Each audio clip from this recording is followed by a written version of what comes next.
ship. Oh no! Here we go!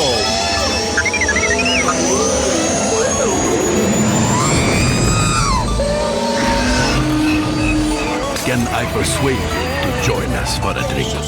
It's a tradition. Here, here. Jar Jar, homie, my main man, quickly. Before the Separatists attack, get into the escape pod. Right! This is escape, then we're the pod.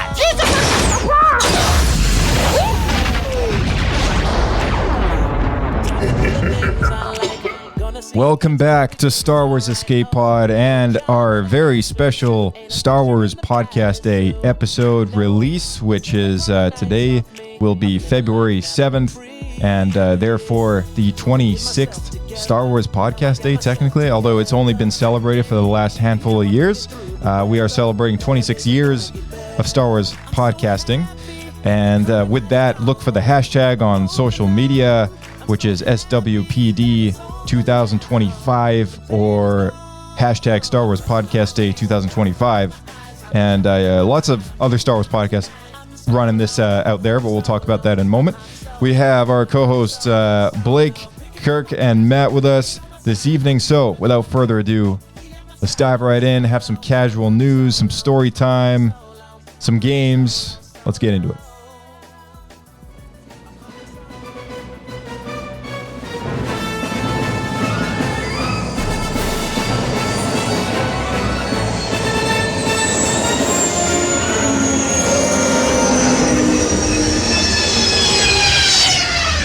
Another happy landing.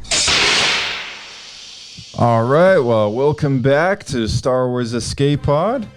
And we have, first up, Blake, welcome back. Hello there. Good to be back as always. Good to have you back. We've got Kirk on the remote line. Hello, Kirk.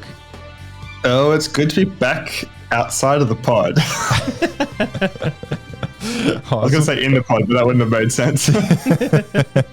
And we got Matt. Welcome back, Matt. Hello, representing Clone Force 99. Let's go. Nice. Yeah. All right. Yeah, Matt just got our stickers in the mail. So Oh, nice. Yeah. I like that one too, the Clone Force version. Yeah, the Bad Batch one. Yeah. It's pretty sick, right? Yeah, that's awesome. Yeah, that being said, actually, for those of you who are on top of all things Escape Pod, you'll be happy to know I finally got around to making one for the Kenobi after show. So I went back and updated those episodes with that artwork. And there's been a number of them that I've done, which, it's been kind of fun to make sure that people know which ones are different after show episodes, stuff like that. Yeah, it makes it easily recognizable clicking through it, which is really helpful. Totally, yeah. I still have 3 on my list to do. One of them is for Tales of the Jedi, one of them is for Tales of the Empire, the animated series, and one of them is for Journey Through Time, because we did an after show kind of going through all of the, I think, all the deleted scenes or something like that, or we did, I don't know, I can't remember. You're getting down to the nitty gritty if you're making custom badges for that. Yeah. So yeah, exactly. But anyway, Matt's got access to all the images and the download section. I saw your little emoji there, Matt. You like the post, so. Oh yeah, yes, yep, loving it. Yeah. Loving it. All right, so to all our listeners out there tuning in, this week we celebrate Star Wars Podcast Day, and Star Wars Podcast Day is basically just us recognizing the craft, of podcasting about Star Wars as a subject. And 26 years ago today, the first podcast called Jedi Talk launched on RSS feeds. At the time, I believe maybe one of the few places that you could tune into a podcast was probably iTunes. Maybe, if I don't know, Matt, was the iPod Classic was around? Well, I think other places where you could. I think a lot of early on, you just had to straight up download the MP3 file from everyone's websites. That's exactly it. Anyway. There was no streaming. No, there was. It was just downloads. Yeah. To this day, they're still called downloads. Like on as a podcast host site goes, if like when we upload our show to the host distributor, which then RSS beams it out to all the other apps that read from it. It's actually called a download. When somebody hits play on the episode, it clicks in a download, and they're still called downloads. Yeah, legacy term. It's a legacy term. Yeah, so you can get a download without anyone needing to finish the episode. They just need to hit the play button. So kind of fun story there. But anyways, yeah. So using the hashtag SWPD 2025 or Star Wars Podcast Day 2025, you can find lots of other Star Wars podcasts out there doing this, and we invite you to celebrate with all of them as well. And historically, because of the event, it brings in a lot of people into other shows, checking out various platforms. So a little bit of an introduction, I guess, about Star Wars Escape Pod.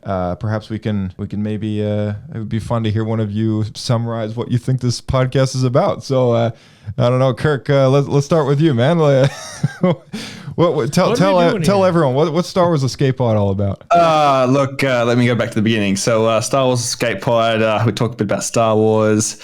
Got a couple of Canadian guys, a couple of American guys, one Aussie dude. And we chat about Star Wars episodes, movies. We also talk about key organization for some reason. Don't know why we do that, but we talk about that.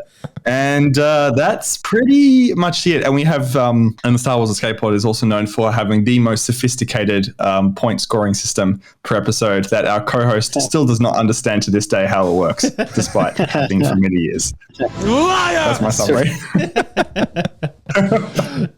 Yeah, nice. And my co-host, I mean, great. I know. I'm curious to hear you. What Matt? What was your what's your summary? What's Star Wars Escape Pod all about? Escape Pod has just been it's escaping from reality and just fans talking about the Star Wars universe that we love so much, and we love it so much that we're willing to fill in all of the holes that don't make sense. Our own, with our own fandom and explanations to make it work. Yeah.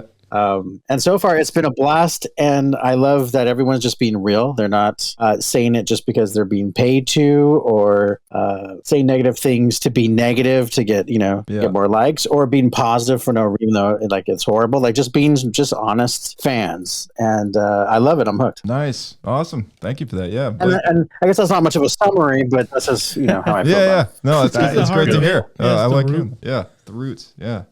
Blake, what's your truth? I would say, what's my truth? I would say this is What's your truth? your source for the Force, the place to be for all things Star Wars, where you can hang out and listen to the best buds in the galaxy. That's right.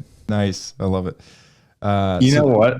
I think you just defined the tagline for our billboard. Just Star Wars Escape Pod, source for the Force. Oh yeah, and take a photo of us with our thumbs up going up or something. We're definitely sitting in we're definitely sitting in the Onyx Cinder or something, or the Millennium Falcon, or some kind of bridge of some kind of cockpit of a ship for sure. Absolutely. I feel like it's got to be something pretty raggedy. Maybe the Escape Pod itself. We're crammed in there. It's all of us crammed in a 2-seat escape pod. We're all just stuck in there. Dude, that's awesome. Like Lego figures, you just lay them down on top of each other. So good. Dude. This is I think it's the 361st podcast that we've done, which is pretty remarkable that it's been now, I believe 5 years that we've been doing this now? Man. Something like that. I don't know. I try not to think about it. We recently did an anniversary, and I believe it was 5 years, but doesn't feel like 5 years. That's for sure. Yeah, sometimes it doesn't. No. But 362 episodes. There's a link down in the description below for everyone to hit, which is called Star Wars or the podcast archives, and it's a good way to see a spreadsheet of all the episodes we've ever done with links to the YouTube version. And you can hit Control F on your keyboard or hit the search page on your phone function in your browser and look for keywords and maybe find episode titles which might match your keyword, and therefore find subjects and dates as to when it was published, stuff like that. So it's a good way to go back through all the episodes that we have done and find things that you might like. And I do recommend using the computer to navigate that document, but it's very cool. You can also see our rating system on there, which, we go through Skeleton Crew and give things crazy points, like what Kirk was saying, our insane point system here on the podcast, which is always fun. And I was joking It's actually the most sophisticated and analytical score system you could possibly concoct. So it's all good. It used to be until we had to limit it to 0.5s. Yeah, 100%. Some upcoming podcast episodes we have planned. We're doing a book review for a novel called The Living Force, which will drop mid-February. We're going to revisit the classic 2002 Bounty Hunter game, which came out on PlayStation 2 and GameCube, I believe. It's coming out soon. It just relaunched on PC recently, a couple of months ago. So we're going to replaying that, and we're going to chat about that soon. And we got Star Wars Podcast Day today. We're doing an episode about Boba's legacy in The Mandalorian and, fun pitching animated series, stuff like that up there. Let's see what else. We just recently launched a second show, a sister show called Star Wars Launchpad. And it is a bit of an experiment, shall we say. It's, intended to be completely based on Star Wars news, and we're using only official sources to source it, and using tools to make this podcast. We're hoping that people do enjoy it, and you can look it up on any platform out there. If it is missing from your favorite podcast app, please let us know. There is an email in the description below that you can let us know as to whether or not it is on your favorite app. But so far, I've tried to hit most of them, if not all of them. And let me just play like the first kind of 2 minutes, just so you can see how it opens, some of the voices that you'll be hearing, because a lot of you might be judging pretty hard on the fact that it's an AI podcast. But let's just take a quick listen so you can see what it's all about. Oh, that's the very end. Never mind. That was so short. That was very short. That's the podcast. What a great show. Where's the banana peel slip sound effect? We need that right now. Yeah. I love how simple yet expressive that was. Oh yeah. There it is, everybody. There it is. There's a lot of depth. Binary ignition. Fire the emergency booster engines. Safe enough once we make the jump to hyperspace. At last, we will review more news on the podcast.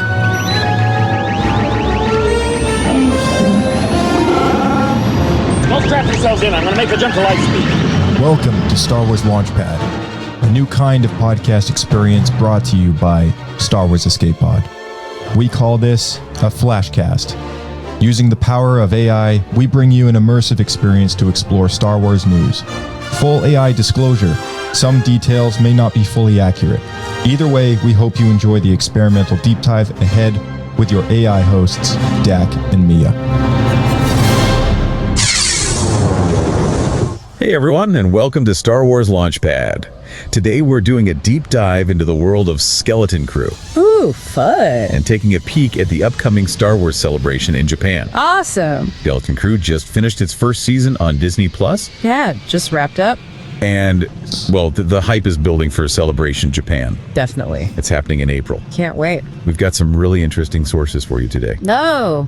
Like what? We've got interviews with the visual effects team behind Skeleton Crew. Nice. And a first look at the Celebration badge art. Sweet. We'll be talking about a record-breaking stop-motion creature. No way. The resurgence of matte painting in Star Wars. You're kidding. And some seriously cool ukiyo-e style badge art. I am so there for all of this. I think it's a really cool mix of behind-the-scenes stuff on a new show.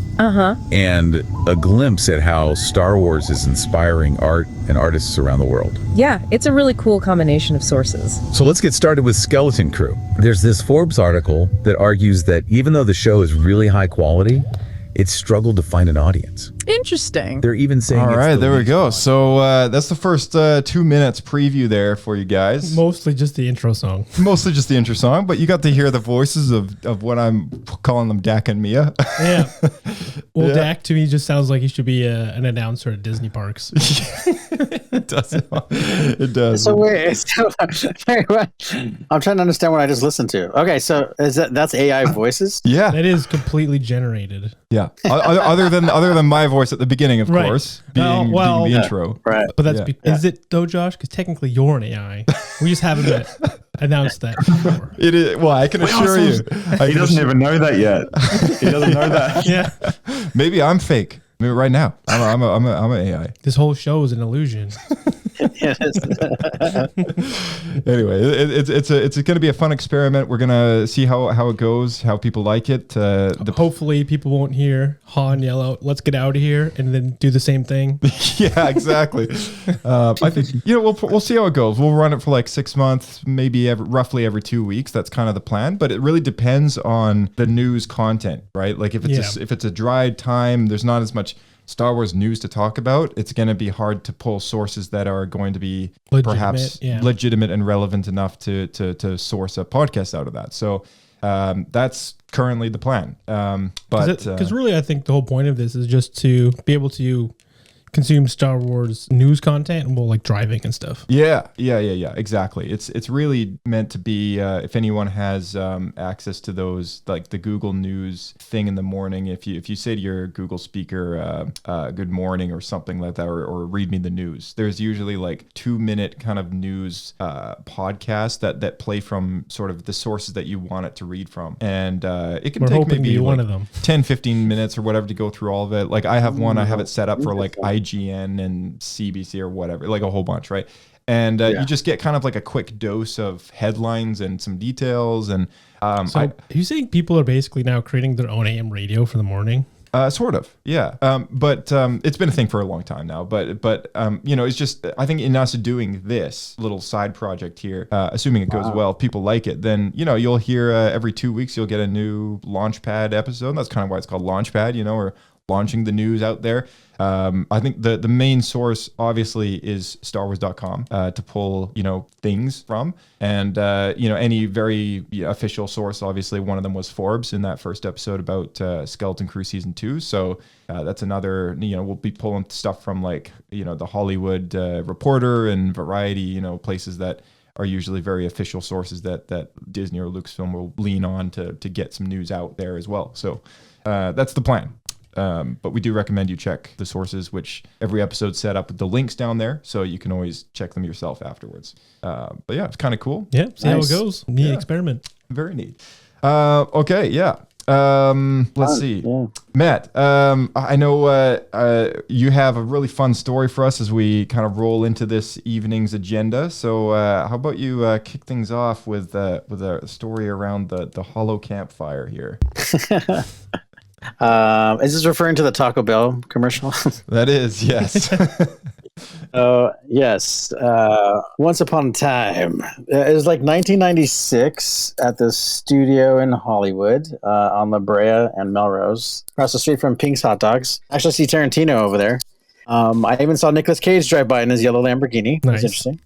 But we were working on this commercial for Taco Bell, and it was for the Star Wars trilogy. And it's like this weird nacho and dog commercial. Oh my gosh. Very kind of Nickelodeon. I watched these, and I actually remember them quite vividly because I had it was Yogi Bear Easter, and they were playing those ads, and the ads for the re-release original trilogy action figures. So those are all like burned in my brain. Right. Yeah, that's it. Yeah, that's it. That's it. Oh my god. And I had a VHS tape. Taco Bell presents Nacho and Dog. Giant nacho bucket? Check. Extra large drink? Check. Super huge candy bar? Oh, check. Perfect seats? Checkaroni. Taco Bell! That's that food, dog. All 3 Star Wars movies are now in theaters, and Star Wars toys are at Taco Bell. When you buy a Taco Bell Kids meal, you can get the R2-D2 Playscape, the Millennium Falcon Gyroscope, and more. You can collect all 7 Star Wars toys at Taco Bell. Is that the one? Yeah, that's it. That's the one. Dong. Yeah, and we were so excited. We were like able to show the logos real quick. Says Star Wars New Hope, Empire Strikes Back, and this is the same time when Mark Austin was working on it. But I was just working on this cheesy '90s commercial. They had a Starfield real quick, like it's only a few seconds long, and Lucasfilm gave us this huge like reference book.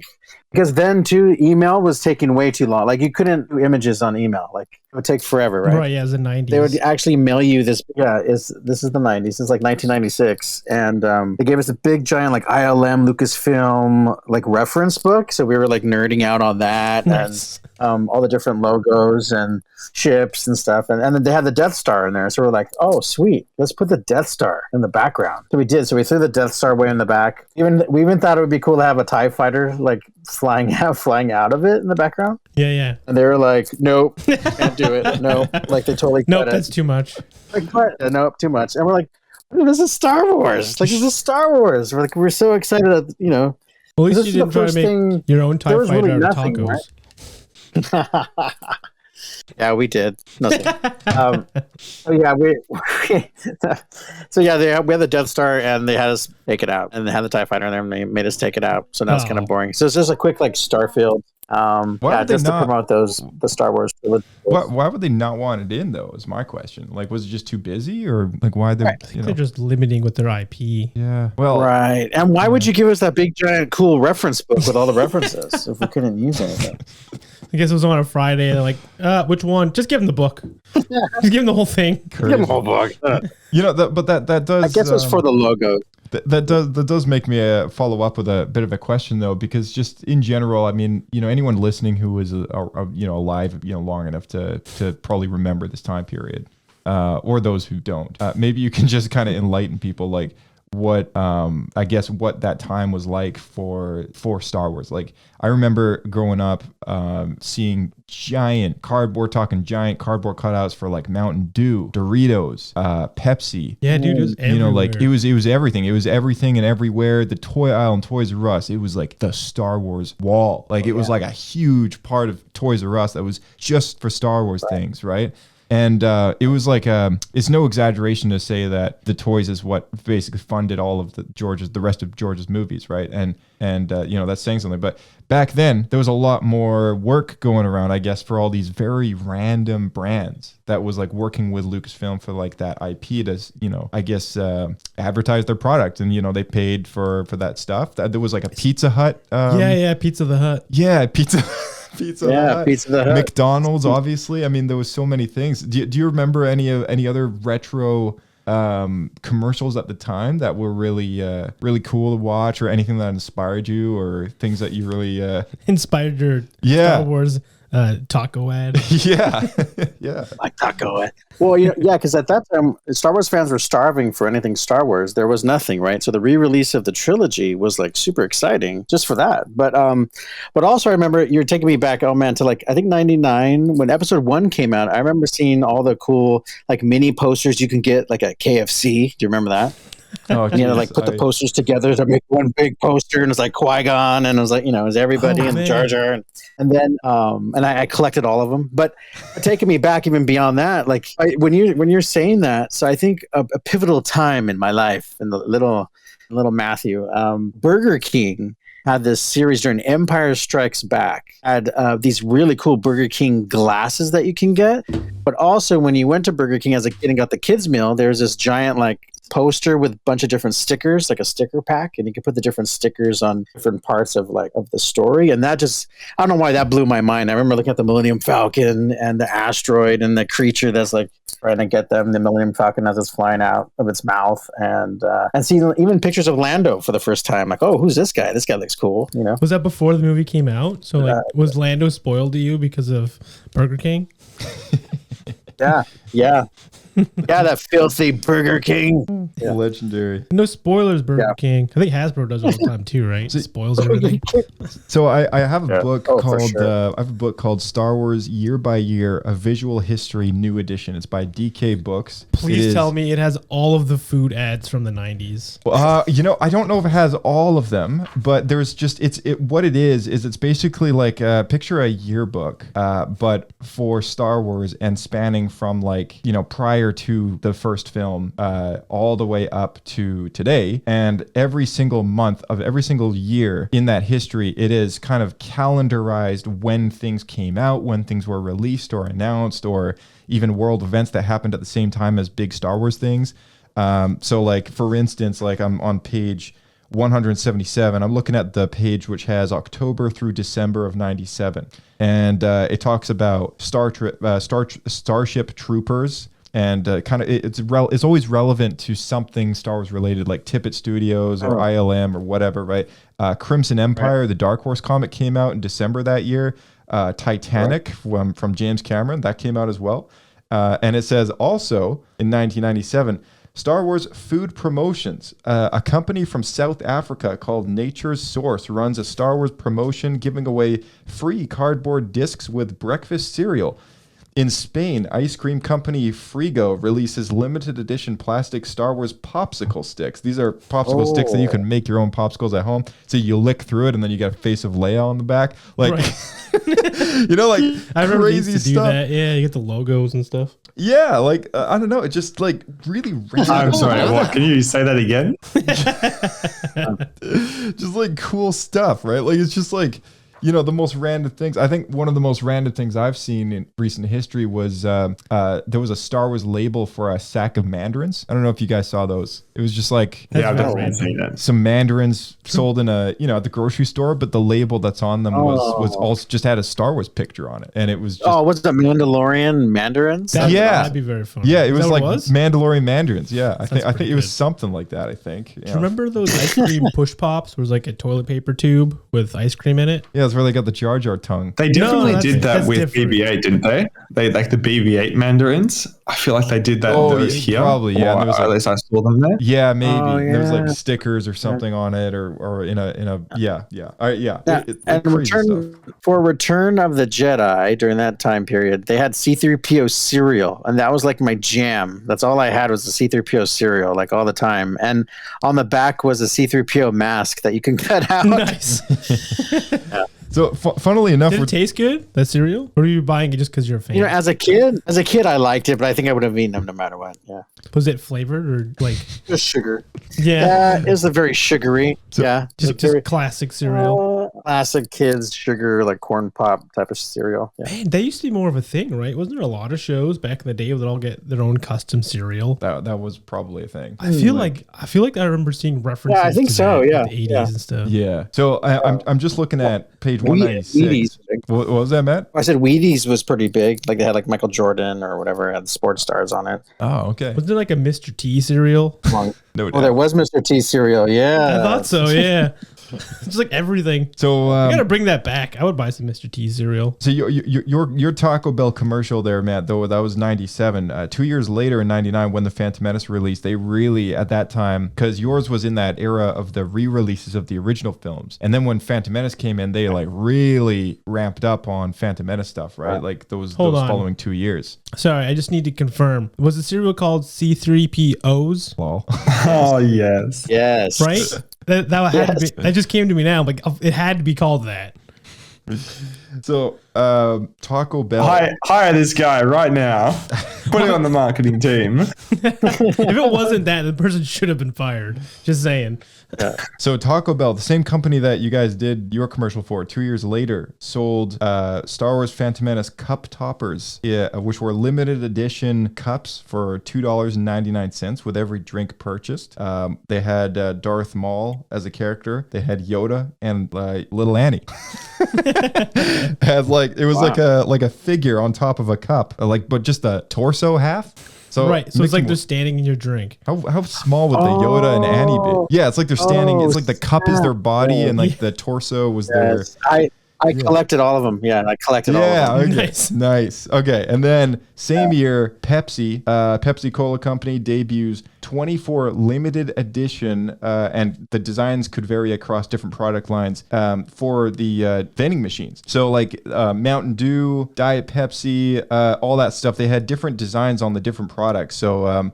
It was so there was Anakin, R2D2, where Pepsi. Mountain Dew was Darth Maul and Obi-Wan. Diet Pepsi was Amidala and Shmi, and in the limited markets, Storm, Jar Jar, Qui-Gon were on. I guess Storm is like a drink. I guess Pepsi also distributed random gold Yoda cans that customers could choose to keep or redeem for $20 Star Wars check and a replacement can. Interesting. Wait, sorry. What? Redeem for a $20 Star Wars check and a replacement can? I don't know. I guess that was was that money? They probably mail you a check because it's back in the day. Yeah. Well, I guess check isn't spelled with a Q though, so I don't know what that's talking about. But anyways, lots of cool partnerships back in the day. So anyway, thank you for sharing that story. That's brings me back. You know, I got to say that era through the 90s, because of all the Star Wars push with all this stuff, I feel like that was a huge reason why I just became so obsessed with Star Wars. Yeah, I think that's just it, right? Like, well, and you know what too? It's funny because just like yesterday, I was driving in so now it's a gym, and I was telling my daughter, see that big giant gym, like Crunch Gym or whatever I'm on? That was a Toys R Us. And your dad, for episode 2, the Attack of the Clones, like waited in line all the way around this corner just to get in at midnight for the Star Wars toys that were releasing. Nice. There's like a giant Jango Fett was in there, big cardboard cutout of Jango Fett with little, kid Boba Fett, and that we were seeing for the first time. This was before the movie came out. And then a giant Naboo fighter like hanging from the ceiling. Like, it was awesome.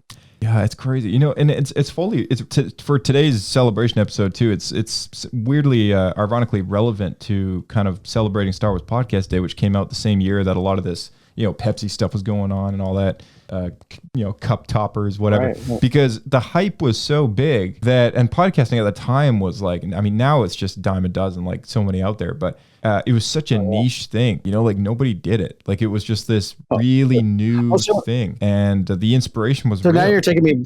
Oh yeah, totally. And this was like during this time, I was working on Prince of Egypt at DreamWorks, and I was visiting my friends over at Cal Arts, and everybody in there in their bungalows, dude, they were so excited and so stoked for episode 1 that was coming out, and people were trying to like paint their faces like Darth Maul and trying to match his makeup, and like we were just going crazy over like all the theories and what's going to happen for Star Wars, and it was kind of an exciting time.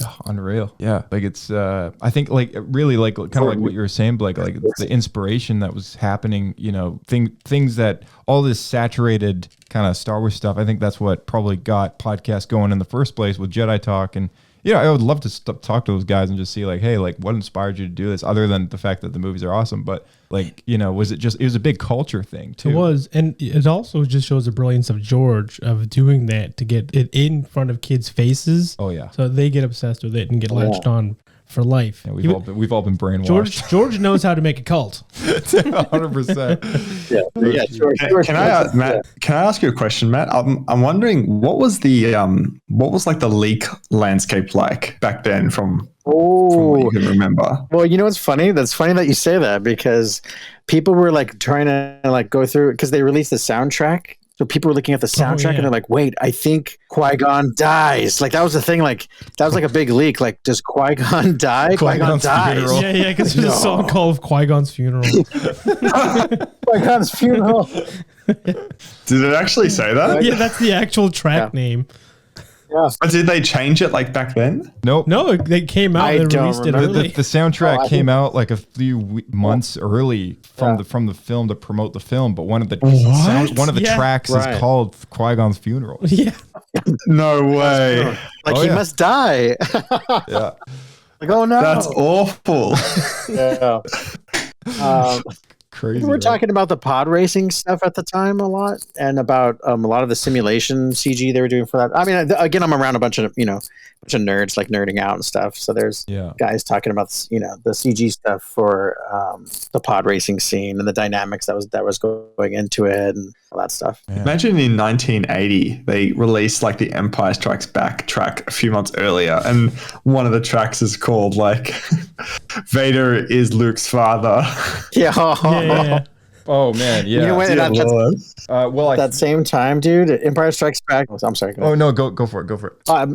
At that same time for Empire Strikes Back, when I was a kid, I remember sitting in the lunchroom, and this one kid blew it and said like, "No, Darth Vader is his father," because I didn't see it yet. And I was so passionate about Luke, and I was so excited for the film. I was like, "No, he's not!" I remember screaming in the lunchroom, like, "No, he's not! He can't be his father! No!" No way. And then later I find out, I go to the movies and I watch it, and I'm like, "Oh no!" He actually spoiled it. That's awful.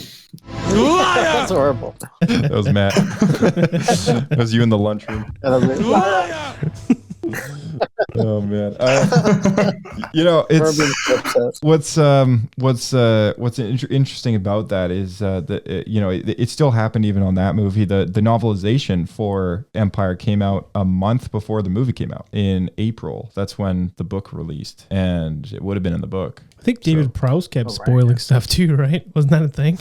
I don't know. I haven't heard anything about that, but I like the book. He was the Tom Holland of Lucasfilm's Tom Holland. David Prowse. Well, No, I think that's the thing because I remember Mark Hamill telling a story, and he said that David Prowse was given a different story. So on set he said Obi-Wan is your father because they didn't want him to give it away. No, Obi-Wan killed your father. There's something along those lines. So he didn't know because they dubbed it with James Earl Jones afterwards. So even he on set didn't know that he was saying, Luke, I'm your father. Right. My favorite thing was the interview with Harrison Ford when he's like retelling the story, and like in the theater, apparently he turns around to like Mark Hamill is like, you didn't fucking tell me that, kid. Oh, jeez. All right, I got a little funny news article from clearly this guy has also been a lifelong Star Wars fan due to the amount of stuff that he's got, but I just thought it was a funny little 1-minute news piece, so we'll take a listen to this. New at 4:30, a Denver man is selling a collection of Star Wars memorabilia, and the first few pieces of his collection have already sold for more than $1 million. What? Yeah. Look at all the things he has. Jeff Jacobs started collecting when he was 19 years old after 32 years of collecting and even dedicating an entire floor of his home to that collection. He started selling pieces this week. The highest price piece was Obi-Wan Kenobi action figure from 1978, which sold for just over $105,000. I mean, he has a lot of stuff. He's got it's presented very well. It is. I mean, it looks very Star Wars kind of esque. Look at that ceiling. Hey, look at all this. Look at all How does he have so much room to put all of this? He's probably got a big house. I guess so. Looks like a nice house. Fascinating. So basically, he got married, huh? Yeah. It's so funny. I love how they're like, where does he put all that stuff? Like, Well, he has a second house. And then the guy's like, yeah, but it's a nice house. Because every guy And look at all that loves Star Wars stuff. Yeah, exactly. He was like, what's that called? Starfights? That is a good one. Okay, so I know Kirk's the one who's got a clock this evening, so he's got a. We'll change it up slightly with the itinerary. You got a game for us, Clark. Clark. That was 2 times as well. You got a game for us to play. So I figured I would give you the floor, and we can get going on that. Oh, absolutely. This is a new game. I wish I had a sound, like a score or something for my game, but I'll just start it off with this sound because this is what I have access to. That's it. Yeah, let me play some here. There we go. This game show is low budget, but anyway. All right, I'm taking everybody on a journey where you have to pick and decide which Star Wars What If episode you want to hear or want to watch. So I'm going to go through 6 different episode titles, and then you have to pick which one of the 2 that you'd like to see on the screen. And if you get one, you can't get the other. So I'll have, similar to Marvel's What If shows, I've come up with a few different ideas, and then we can discuss and see which one you want to go with and why. What do we say? Let's do it. Let's do it. Go. All right, so we're ready for round 1. Let me see what I've got here. Okay, so the first one is, what if Obi-Wan Kenobi kept seeing Satine, or what if the Ewoks had been Wookiees in Return of the Jedi? Oh, damn. I gotta do the second one because I've always wanted to see that. I agree. Yeah. Though it would add an extremely interesting dynamic to Obi-Wan with his relationship to Anakin. Yeah. No, I think I do like the idea.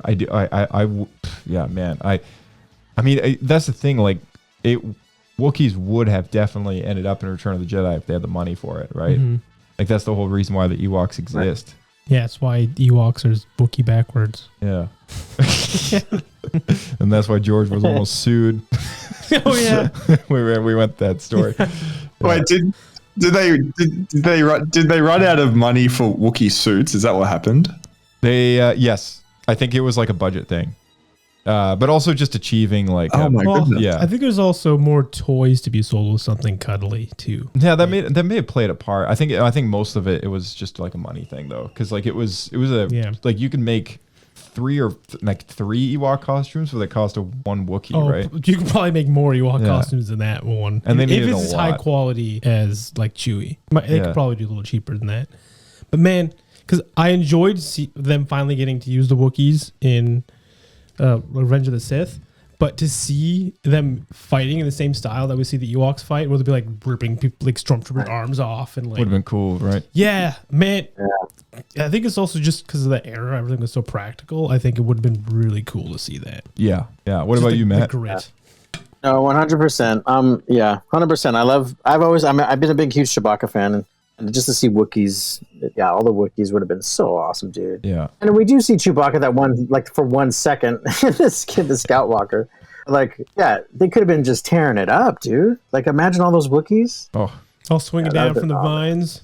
Apparently, Kashyyyk could have been the first original idea with that, but I'm not too sure how true that rumor is.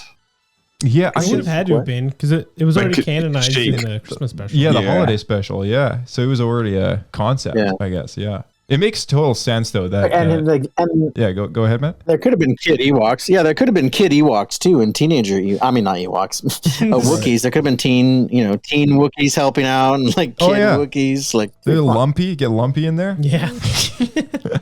He's always in a good mood. Yeah, holiday special. Yeah, the return of So lumpy. in this case, then Obi-Wan's dating life still remains. That's right. Action. Yeah, that's right. All right, we'll move on to the next one. We're going to take the Mandalorian turn here. What if Jango Fett wore Beskar armor, or what if Boba Fett never fell into the Sarlacc pit? I think Django does wear Beskar armor. Yeah, he it's does. just he gets cut right at the neck thing, so cleaves right armor out. there. Yeah, clean slice. Does he though? I Yeah. thought he Yeah. always wore like this Endurasteel like Mandalorian armor. No, yeah, don't think it's so. it's supposed to be Beskar at least because it's the They same changed armor. the canon? Because Boba wears the same stuff, and I'm pretty sure. Right, and he shows up in Mando to get it back. Yeah. because it's their family Yeah. armor. Yeah, exactly. Yeah, That armor is Well, mine. maybe it's more or less like what if that joint specifically there was Beskar, because obviously it wasn't. Oh, like the Yeah, neck plate. the neck piece. Oh, dude, Mace Windu would have been a goner. Just get shot right in the gut. He would go for the neck, and then he would just get shot in the gut because like the lightsaber wouldn't It would get cleave. stuck, yeah. and he would have a blaster pointed at Right his at him. stomach. Yeah. yeah. Nice try. Are we saying that Django would have then just like 1v'd 100 the rest of the Galactic Army on the Geonosis battle then? Dude, 100%. Oh Would yeah, have been indestructible. in the bag. Yeah. So what was the other option? Yeah. What was the other one? The other option was what if, and remember you have to, it's watching, so you don't get to see the other what if, but it's what if Boba never fell into the Sarlacc pit. I kind of like the Django one. If like it's sort of like if Django lives kind of thing, he would actually have trained Boba to be properly. Right? So if we do that one, we might actually get both. and then Boba would have never fallen into the yeah, so we Sarlacc get pit. both. Okay, we solved the problem. Yeah. All right, Matt. What's your take? Oh no! What happens if Django wears Beskar armor and Boba survives? Boba still ends up falling into the Sarlacc pit. I'm sorry. Just later on, it still happens. Dang. I think so. I still want to. I still go with that. I think. Yeah, I still go with Django. Yeah. What about you, Matt? Yeah, well, dude, I love Django, and for Django to live, oh dang, Yeah. he would have like tore it up, Dude, 100%. take down Mace, and then kind of like, yeah. But then, do you think Boba would still hate Jedi as much? Probably not. He really hated No. Jedi because cut his dad. They cut his dad's head off. Yeah. Maybe his Technically hatred killed him. Maybe he wouldn't have been there. Yeah, well, I guess there was that Clone Wars arc where Boba tries to hunt down Mace Windu. Probably would have never happened. Wouldn't have needed to. Wouldn't have needed Mace to. Windu Yeah. would have been dead. Exactly. Oh yeah. Yeah. So yeah, I like thinking about that. The fact that Django lives. Yeah, I think there's a lot more interesting story to be told there. Yeah. It would change a lot of things. Yeah. All right. Cad Bane would never rise. Django's alive. Django's alive. Yeah. Django's alive. Django lives. Django lives, and Kenobi does not have a girlfriend still. All right, I'm liking where this different universe is turning out. All right, we'll turn over. We've got a few more. We'll turn over to Anakin now. First one is, what if Padme confronted Anakin on Mustafar, but she had a blaster instead? Or what if Yoda agreed to train Anakin straight away? This involves more thinking. Okay, let's lay this out. So yeah, instead of pleading with him, Padme comes armed. Would she, pull the trigger and all that? And yeah, obviously, instead of Obi-Wan, Yoda agrees to take him on personally straight away. You know what? I think because Yoda trained Dooku and Dooku ended up as a Sith Lord still, so I think nothing would have changed. So I'm gonna go with Padme. I'm gonna go with the Padme blaster idea. I kind of like the idea that maybe he reaches out to force choke her, finger slips on the trigger, boom boom, no Darth Vader, no galaxy torn apart kind of thing. Maybe it would suck, but I think maybe that would have been a thing. She ends it, and she's like the ultimate hero of the universe. Yeah, exactly. Yeah. She's the That's chosen awesome. one. Actually, that's pretty awesome. Yeah. That reminds me of that meme where it's just like if Padme had a blaster, then it just cuts the credits straight away. Yeah, pretty much. What's interesting though, Order 66 would still probably happen at that point. Actually, no, it already had happened at that point. Yeah. So the Jedi, Yeah, she just find a new guy and Jedi were already going down. yeah. Well, then her and Obi-Wan really would be together. That's true. Anakin would have been right. Right. But yeah, because she was pregnant at that time too, right? Yeah, that's right. Yes. Yeah. She was already pregnant, so yeah, she would still have the babies. And she could raise them. Even if she was with Obi-Wan Kenobi, she'd have Jedi babies. Yep, pretty much. Obi-Wan. But then one of them would go bad. It would be Leia or Luke would go bad. Yeah. Who would become Palpatine's new apprentice? Maul would come back. I don't know. That ship's probably Jar Jar. sailed, man. Because he's already alive. Well, that's a good segue. Well, if Clone Wars played out the way if nothing changes with Clone Wars, right? Like Maul still gets away at the Gets very end of it. captured by Palpatine. But then he probably would have been like maybe seeked out or something like that by Palpatine, and they're together again. And then George's trilogy would have been relevant again because his sequels would have brought Maul back. So again, yeah. So it would have just been. You know what's funny? Yeah. How Star Wars fans are okay with Maul keep coming back, but Palpatine comes back once. Everyone's upset. How dare they? Yeah. All right, Kirk. Speaking of Maul, the next one is Maul. The first one is what if Darth Maul defeated Obi-Wan on Tatooine, or what if Darth Maul defeated Qui-Gon on Tatooine? Now, the first refers to Rebels, and the second one refers to Episode 1. Right. Okay, well, if he defeated Qui-Gon on Tatooine, I think definitely that would have put a stopper in Anakin's apprenticeship because, no one would have... They just cuts to the ship taking off and Anakin being left behind. Yeah. I'm sorry, boy, but your potential you. master is now dead, so we're just going to leave you here. Good luck. Good luck. All the best to you. Yeah, I don't know. I guess if Obi-Wan died, then no one would have been around to train Luke. So right. And Ezra wouldn't have found his way. Yeah. So both is pretty detrimental. These are all very I tried to keep it as non-galaxy redefining as possible, but these are all pretty galaxy redefining. Yeah, dude. I mean, I think a light one would have been what if it wasn't called Dex's Diner and called Dex's Bistro. but Watto's Workshop. The thing is though, if you have a TV episode that it's just the exact same thing, but it's green. Yeah. There have to be episodes you'd watch. So maybe I'll look at some other episodes, smaller ones we've got on. But anyway, we got some more. We got two more. Let's hit the next. Oh yes, which one are we picking? Which one's more interesting? Oh jeez. I think I'll go with Obi-Wan dies. Yeah, I think I will too, because that changes Luke's story completely. Mm-hmm. Yeah. It's more, that's more Raises detrimental. more questions. Yeah. Yeah. I mean, let's be honest. Anakin still would have got the girl. Still would have had 2 kids. Because then the temple would be in a lot of trouble. I'm not going to be a Jedi. All right. Hey, Padme. Because I'd be mainly curious who would train Anakin at that point. Nobody. He would just be a schmuck at home with a really wealthy senator wife.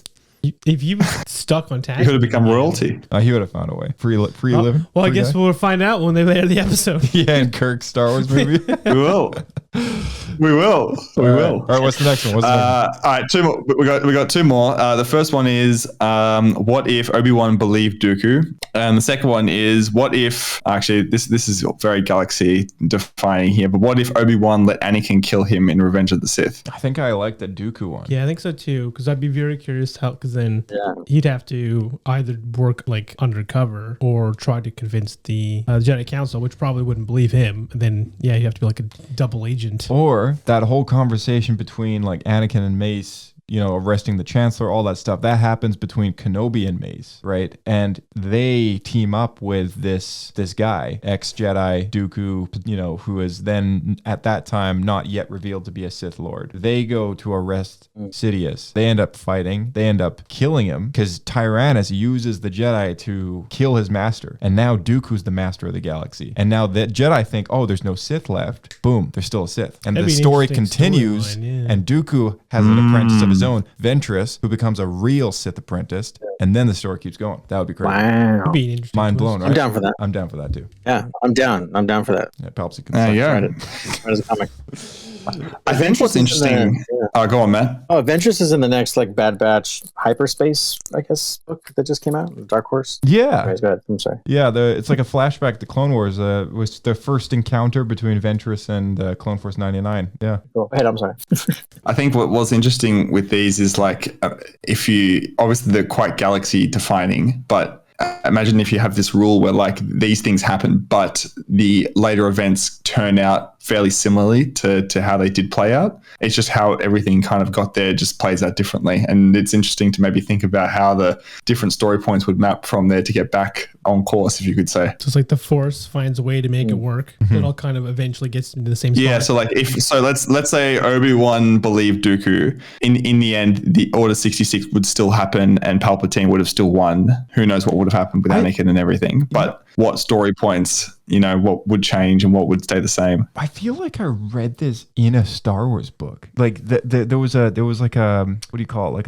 Like a parallel given in the form of a bit of a story, like one of those wise tale things about a river and how if you throw a rock into the river, the water flows around the obstacle, but at the end of the day, the downstream is still ultimately the same, and it might cause a ripple effect to some degree, but it doesn't change the current. And that was depends on the size of the rock. Yeah, I mean, you gotta get a friggin' beaver dam in there to make any difference. But it's like there's always a bigger rock. There's always a bigger rock. Yeah, but I can't remember if that was. I'm pretty sure that was a Star Wars book that I read at some point over the last few years. But yeah, I always thought it was kind of it's an interesting way to look at it because certain events, if they played out any differently, the result could have potentially just been the same, with different people. And a lot of people enjoy that What If Marvel animated series with what if, this character was actually that character and so on and so forth. And it's kind of interesting to watch because that's kind of cool, to see a what if scenario happens. But yeah, a lot of the time it's a lot of the things end up still working out sort of similar in a lot of ways. Same with Peter Parker. In the 3 iterations of Spider-Man, the whole point of the most recent one that they did was they're able to relate to this Peter, even though he's a completely different Peter Parker in a different universe. They're able to sort of say hey, look, there's enough parallels. Yeah, we lost our aunt too, or we lost our uncle too, and same story beats. Yeah, same story beats. Yeah, 100%. Different story, same beats. So. Well, thank you, Kirk. There's one more. All right. Well, we got one more. We got one more. This one's the last and funny one. Don't you worry, sir. All right. So the last one is: what if Luke got stuck in a trash compactor for the rest of the whole movie? Or what if Yoda was 6 feet tall? Star Wars Escape Pod is the pod for you. So the movie Yoda's events, all ripped. movie events are the same, but either Luke is stuck in the trash compactor, and you keep getting scenes where it cuts back to him in the trash compactor. The others got out. Are people like feeding or him Yoda down there? walks around. Does he get out? He's fine. He's not dying. He's just just stuck there. Does he get out before it blows up? Yeah. Yeah. Does he get out before? He gets up. He gets out just in time. But but there's a subplot in the movie where they're rescuing him from the trash compactor. Just the whole movie. That'd be pretty funny. That would be funny. I would be willing to see it just for that. Yeah, I would It feels too. like a Robot Chicken episode. It does. Yeah. I'll go with Luke. I don't think Yoda size matters not, so I'm going with Luke's story. It'd be funny Judge if it me was by so my big size, it do was- you? Yeah, exactly. Yeah, I do. You're huge. Is it just him that's stuck? Is he still stuck with everybody, or is it just him? It's just him. He's him, and that's it. Use the door. The door closes. You know, on the other side, It takes off his hand. On the other hand, though, with Yoda's height thing, right? Like, if you think about it, just like imagine him being like, you know, in a debate between like other Jedi masters, and like they're like criticizing his height, and then he's like, size matters not. And then you like cut to like him at a doctor's office where the doctor's like, well, Master Yoda, you see, if you did have another 6 inches height, your chances of success in battle would improve by 67%. And he just goes like, This cuts him being like 10 feet high. yeah, it cuts to him being really pissed off because it's like he's just, you know, throwing lies out there and excuses that like size matters not. In actual fact, it's like, no, it matters a lot. Size matters much. My only wild card question for this one was, what if the Force was a subscription service? So if the Jedi didn't pay the council their monthly bills, they would have lost subscription access, which I thought was pretty relevant for today. But then again, the Jedi don't have any jobs, so. Well, they can't use the Force during that time. Yeah, well, that reminds me of that. My credit card expired. Have you guys watched the Aural Knots YouTube series? I have, yeah. Where like the Jedi are just, they're like the Force is just like a thing of their imagination almost, because like they're it's like Molly or like a party drug of some sort. Well, no, that's midichlorians. Oh, right. Sorry. That's What's what it midichlorians? is. You're right. It's heroin. That's what it is. No, it's it's like it makes the Jedi Council to be like just like group of crackheads basically. Like what's the name of the show? It's the Aural Knots Star Wars dubbed series, and they start with Phantom Menace, and you do have to watch them in chronological order because they start with that one, and they feature length. They go all the way up to episode 7, and they're like between 20 to 40 minutes each. Yeah. And it's it's a decent length. Or them being really long. But they've dubbed all of it. Every single character. And like re-edited it. So A New Hope, the Death Star is a giant laser tag facility. Yeah. It's basically like the Jedi are kind of made out to be the villains of the story. Yeah. And they're just like narcissists. Like take advantage of everybody with the Force. Yeah. I think the first one is called Jedi Party, and I'll drop a link in the description if I can remember to put it down there. It is on YouTube, yeah. If I can remember to put it down there, I'll put it down there. But one actually quick fun fact about Aural Knots. This is going. I didn't actually intend to mention the key organizers, but when they did the retro collection, Aural Knots actually scored the commercial for the reveal for those products. Yeah, I'll have to link that to you as well. Yeah, that's right. I remember you talking about that. That's so cool that they. It's amazing. Yeah, I think I can't remember what the guy's name was, but they made this amazing like Andor 1987 kind of commercial, or like if Andor was like a show from like the 70s, like a Magnum PI kind of show. And then like I heard that, and then they went out and made a specific track for the retro collection. But I just think this stuff's really cool, and they're really talented, those guys over there. But I haven't actually heard of this laser party thing that you mentioned. Not laser party, sorry. Yeah, you got to check Jedi Party, not Jedi Party. Yeah. Oh, hold on. Let me play the thing you're talking about though. It's a 1975 Andor style TV intro. Before there was hope in the galaxy, there was Andor.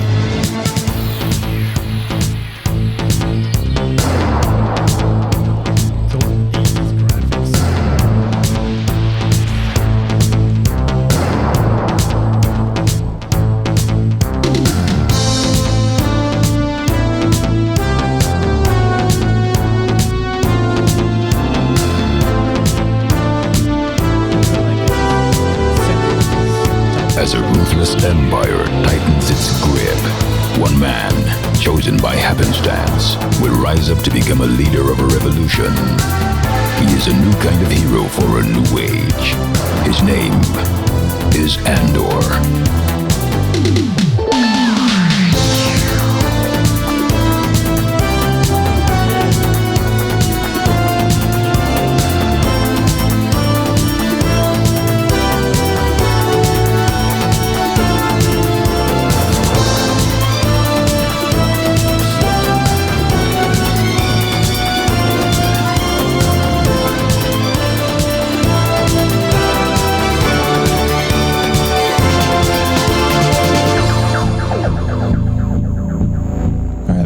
Created by Tony Gilroy. I love it. It's like it's so good. Like the clips that they use and how they've put that the grain on the grain filter cut and it to 4x3. The 4x3. Yeah, it's so good. That's awesome. Yeah, it's so good. So I'll send you the link to the Orbit Key one, but like it's pretty much like I'm not trying to plug the things, but it's more or less like their like how they did it. But they made like this custom version of it because you couldn't just take the Andor soundtrack, obviously.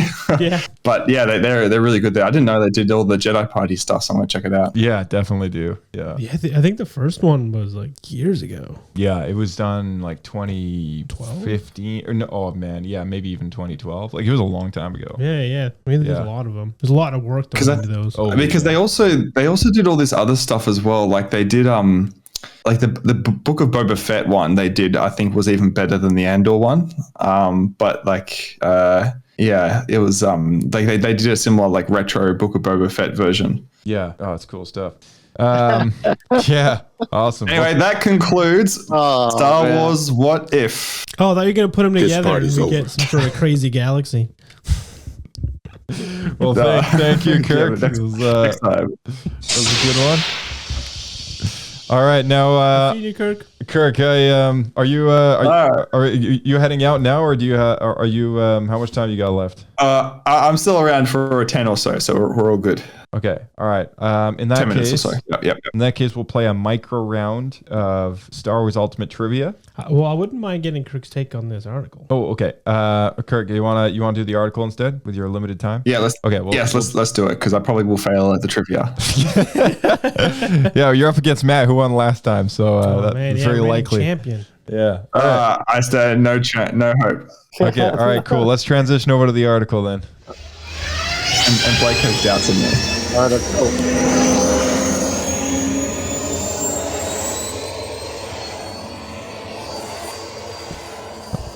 All right, so go for it, Blake. You got some interesting articles for us to form opinions on here. Yeah, we could just start with the first one here and see how much time we got. But I just came across this. It was a screenwriting article that I actually thought was just really interesting, that we could kind of just chat about it.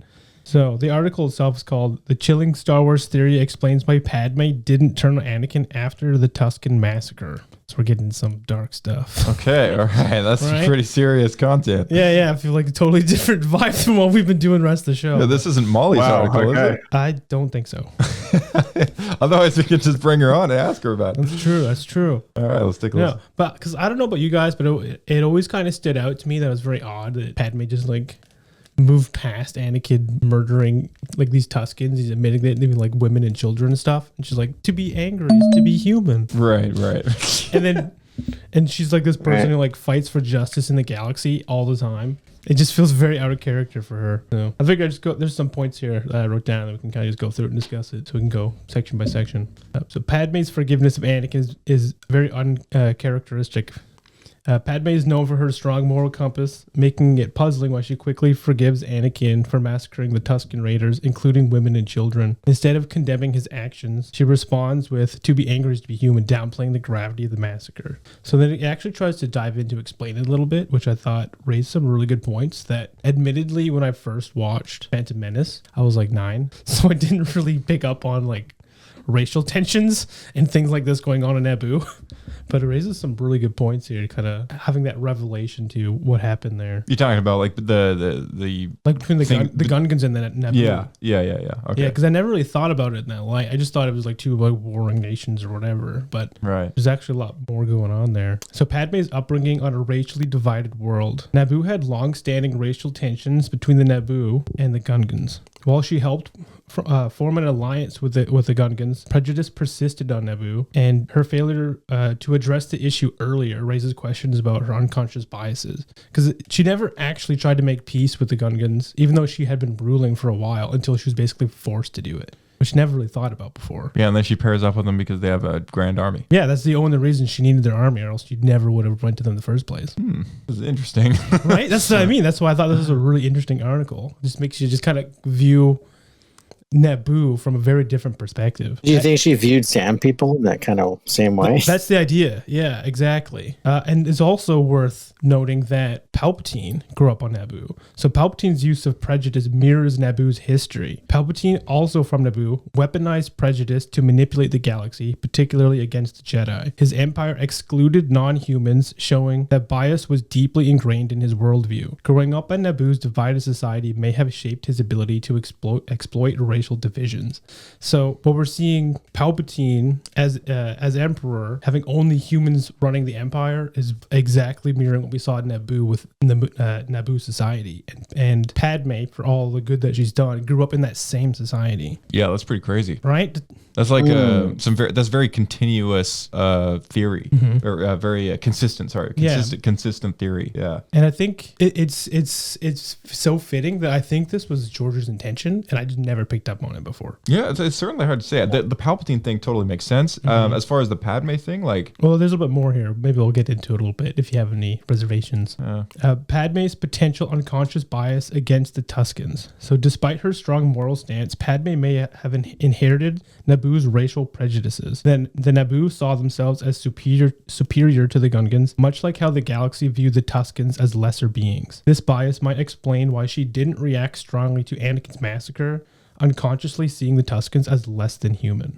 They kind of fit side by side, right? Because the Gungans at least could speak basic. Right. Kirk, what's your opinion on all this? Yeah, I think that before you said that last line there, I think Padme and the Naboo society, at least you could call it, probably think of the Tuscans, especially considering none of them speak basic, as animals or as a you know, a class that's below them. I think that's it's either that or I think I don't want to say those, like, when I say those things, it kind of sounds a bit off as well, because it's like awful if you think about it. It makes Padme seem like a worse character, and I mean all the Star Wars people is a worse character, I guess. But I think there's definitely some of that if you think about it, and you link it back to how it could be here. But I also have a feeling as well that Padme could have just been completely blinded by her infatuation with Anakin at this stage. But it also was a little bit early on for that too. It was. I have a feeling the entire character of what we know about her as being someone trying to always fight for the most righteous thing, which is why this seems. Yeah, but it also she also does seem like a character that wouldn't have this prejudice, or she kind of seems like a character that could be vegan, you know. Right. So like she wouldn't want to kill animals and do all that, and these Tuscans were not just animals, but they were like a civil society that just necessarily didn't speak the same language as they did, albeit not as technologically advanced. So I don't know. I feel like it's a bit of a stretch, personally, for me to think that Padme accepted that due to Anakin,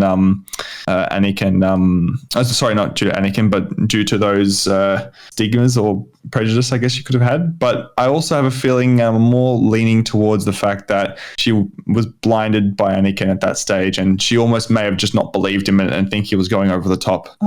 But because she never went and saw all these dead bodies, though, did she? No, she didn't. No, because it was in the Lawrence family homestead that he tells her, right? Just says, I killed them. Yep. Killed them all. not just the men, but the women. Yeah, so and the children too. Yeah, I don't know. It's a tough one. I'd like to think that Padme wasn't like that, but it's also not completely out of the question, I guess. Yeah, I'm with you on that. Yeah. I want to add, and Josh, I'm going to need your help with this. Is there not in season 1 of the Clone Wars 3D series an episode on like a wintry planet? Those are Pantarans, and they're trying, and Padme like helps the local inferior species. So she technologically inferior, that is. So she, oh geez, it's very early on. No, that's season 2 or something. Yeah, you're thinking of the senator of the Pantorans. I forget her name now, but no, she's the one who negotiates peace between them and the Tals. So that wasn't Padme. It wasn't Padme. I thought she was there. Is there a different episode where she got all the winter gear on? There's an episode where she has a hazmat suit on when the Blue Shadow virus is released into Naboo.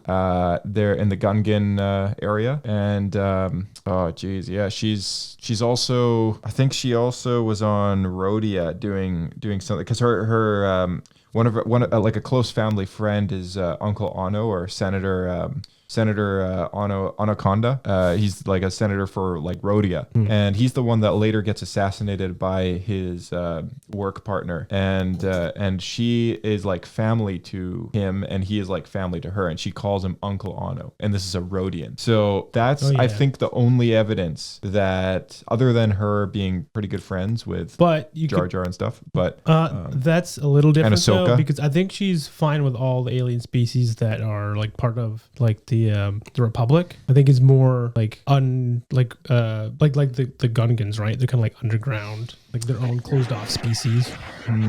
Yeah, then nothing. That's what it kind nothing of seems like. Nothing really comes to mind as much. Then. Yeah, because that's what I came to too. So it seems very plausible. I couldn't find anything to poke a big hole in it. It's very rare though, in which a senator would find themselves on a planet in which they don't have relations with the Republic, right? Like the senator's job is really to kind of go back and forth between the Coruscant and their homeworld. And I think the only reason why we see Padme in all these other areas sometimes is because she gets sucked into a mission that's like part of the more diverse sort of, storytelling that they take, like our heroes go on an adventure and it always takes them off the trail, right? Like that's kind of the idea. We always find her in these places that no other senator would find them in, like kind of like the Geonosian arena. Like, of course it's going to be Padme, she's part of the main group of characters, right? But yeah, I don't know if it's really common for a senator to find themselves outside of the bubble, and that's kind of the issue, right? Like it's part of the political issue in Coruscant is like these senators are happy to sit on Coruscant and not do anything about their planet's problems, and that's part of what pushed Dooku away from the Jedi, is because of corrupt senators who are, that's Cham Syndulla issue with Free Ta, is the senator of Ryloth is just total jerk. Like he's like, this big guy who like doesn't do anything about Ryloth's poverty problems, and Padme is definitely like she's very much better than everyone else. The other senators, unquestionably. Yeah, see, that's why I kind of doubt it. Well, that with her story, it could just be this small character flaw that then she actually just doesn't recognize it because she grew up in that environment. Here's the other thing though, is like she loves Anakin so much that she's willing to put the horrifying deeds behind her, right? Like that's the big thing. That's like, it's like a showcasing of like their relationship being so strong that she's willing to just love him anyways. And that's kind of like because he's clearly upset. Like he's in tears and he's like, he's angry, but he regrets it. Your significant other came to you and admitted to murdering entire groups of families. Oh dear Lord! You willing to look past that to help them feel better? Are you saying what if Padme got angry? Well, just reacted in character. I don't think. She becomes friends with Jar Jar later too, right? Doesn't she promote Jar Jar later on too? Yeah, and she friends. does. I don't think that she was. I think the idea is racist. There's like a subconscious thing going on there, but I'm not really buying into it. I'm not really buying into it. But the Palpatine thing, 100%. Not either. Yeah. Okay, fair enough. I just thought it was interesting, worth talking about. It's very interesting because being from a dispatch, I used to be a dispatcher once upon a time, but I think what I got out of it was like sometimes there's women in cases and men that they're so in love with their spouse that it's battered, like the battered women cases, that they don't, like they still stay with him. It's like, why are you still with them? And like They know what they've done is so bad and wrong, and even if they even hurt somebody else, but they still stay with them, and it's like, and they have to. I mean, and then officers would have to convince them to actually press charges and that they'll be safe and to go to court, and so there's a lot there, but. So many cases they stay with them even though they know what they're doing is wrong, or even if they're hurting them. So that's kind of like what I took out of it, and I think she sensed the force in him and a little bit of that darkness too. Like I think even she was a little scared of him too. Yeah, Stockholm she loved syndrome. him Is too. it? I think actually that's kidnapping, but yeah. I don't know. I'm trying to remember the name too. Yeah, when you're like, just kind of find yourself as part of the same group as your captor, basically. Is it Stockholm syndrome? That's is the it one. that? Yeah. That's what I'm trying to think of anyway. Yeah. Oh, Star Wars podcast going deep. Yeah. Oh wow. We're so lighthearted. I just took us like all corners of the galaxy today. Just got real. Do you want me to hit the second one? Yeah, Kirk, you got time for the second one, or you got to go, man? I will have to exit the blast doors today, but I give this episode a 3 Pablo points. All right. Ooh. All right, Matt. But thank you for having me. All right, Kirk, thanks for joining, man. We'll catch you in the next one. Matt will get you at the blast doors. Cheers, guys. See you, Kirk. Hell yeah. See you, Kirk. Eject me. Peace out. Hold your breath. All right. I'm going. There he goes. I can see him out the window. There he goes. He's floating away. All right, Blake. What's our second article? Okay, so the second one is also from Screen Rant, and it is called "I Can't Believe I Missed the Rise of Skywalker retcon that completely changes the Clone Wars." Okay, all right. So you want me to play? What's that about? Yeah. I kind of wish Kirk could be here for this too, but yeah. So it is in regards to a clip or a line from Rise of Skywalker where they talk about cloning being something of the Sith and kind of retconning. Okay, let's take a listen to this. It's in regards to this timestamp here. You got me. We've decoded the intel from the First Order spy, and it confirms the worst. Somehow Palpatine returned. That's not the one. No, it's not. No, it's right after that. Wait, do we believe this? It cannot be. The Emperor is dead. Dark science. Cloning. Secrets only the Sith knew. He's been planning his revenge. Okay, dark science, cloning, secrets only the Sith knew. That's the line that you were talking that's about. the line. The one by the one from The Hobbit. Yeah, from Mary. From Mary the Hobbit. Yeah. Should probably learn his actual name. Just forever just be the Hobbit name. Yeah. Sorry, Elijah. Yeah. So secrets only the Sith knew. What exactly are you talking about with this article then? So I'll go through the point same as the last one, but the basic premise is that one line changes cloning from being something that's kind of amoral to something that was very instigated by the Sith. So Palpatine's resurrection and the importance of cloning. So the Rise of Skywalker reinforced cloning as a major part of Star Wars lore, linking it to Palpatine's return, Supreme Leader Snoke, and Grogu's past. The film suggests that cloning is tied to the Sith, making its role in galactic events more sinister. So cloning is a dark side practice. So a key line in Rise of Skywalker, dark science, cloning secrets only the Sith knew, implies cloning is inherently connected to Sith knowledge. This raises the question: why did the Jedi not question the clone army's origins and more thoroughly during the prequel era? Is that the whole article? These are points from it instead of reading the whole article. Okay, I'm gonna throw something out just to start. Episode 9 is the worst written Star Wars movie in existence. It's canon, sir. It is. And I think it's still a badly written movie. So I think the line that they gave, So I think the line that they gave this character to say was in fact badly worded. I don't think it is supposed to be a general thing of all cloning is dark side stuff, right? I think what he is intending to say is in a very short amount of time, in which this movie could have deserved another 45 minutes to tell what it was trying to tell. But the cloning of a force used or a force being in what, like a Jedi or Sith or whatever, for them to continue using the Force, it's like impossible to make a clone that is able to do that. So Right. you have to have a combination of cloning and dark side alchemy in order to make this a successful thing. And that's something only the books have delivered us as far as how that worked. But in the movie itself, it is not something that they had time to fully flesh out. Right. So Unfortunately- I'll just set us up like that as you keep going. I just want people to keep that in mind. And I also, sorry, I kind of This person didn't watch Bad Batch either. Yeah. Yes, yeah, I will say. But the problem is Especially the it third is canon, season. so it now has effect on everything else. So Yeah, I know it is canon, but at the same time, like I honestly pick and don't choose. I don't really see it in other than what it is. It's like it's just a bad line, which is like it's a red herring, right? It's Okay. yeah. Well, I will also say that this is a point in time where cloning isn't probably super well commonly known because it's years and years after Clone Wars. Well, and Bad Batch, like Matt said, like the Kaminoans and all their technology is Yeah. mostly gone, Yes, right? exactly. So this guy could just be just what he's heard in rumors, is Right. What he's That- sharing. exactly, So that I'll, too. I'll say that that's an easy fan explanation. Yeah. But indulge me for the rest. Right, of because who is he, right? Yeah, like yeah, that's what I who mean. the heck is that Why guy? would Like he he's know got that the two Sith- lines in the movie. Why does this guy know about Sith cloning? Right? Yeah. Anyway, so let's just indulge the rest and just kind of just based off what it says, just kind of think it's Yeah. similar to Kirk's what if universe. All right. Okay, all right. All right. So Jedi views on cloning in Legends versus canon because it actually apparently changed. Yeah, it did. Yeah. So in Star Wars Legends, the Jedi Code explicitly forbade cloning as it was seen as unnatural manipulation of the Force, which actually does make sense to their tenets.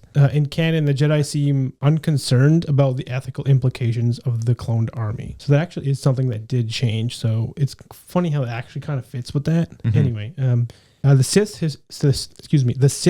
historical connection to cloning and genetic manipulation. Sith lords, like Darth Plagueis, experimented with life extension, while Sith spawn creatures were bred through a mixture of dark side alchemy and science. Palpatine's cloning obsession aligned with this long-standing Sith tradition. And that's all true too. The Sith are always very involved with like genetic manipulation and stuff. Still are. The Jedi's morals and strategic oversight. The Jedi were blinded by their political entanglements and their belief in their own wisdom, failing to recognize the clone army as a potential Sith scheme. Jedi Master Sifo Dyas's warnings were dismissed, but his actions inadvertently played into the Sith's plans. Even after accepting the clone army, the Jedi remained willfully ignorant of the potential dark origins. They certainly didn't question it enough in general, I will say. How do they question?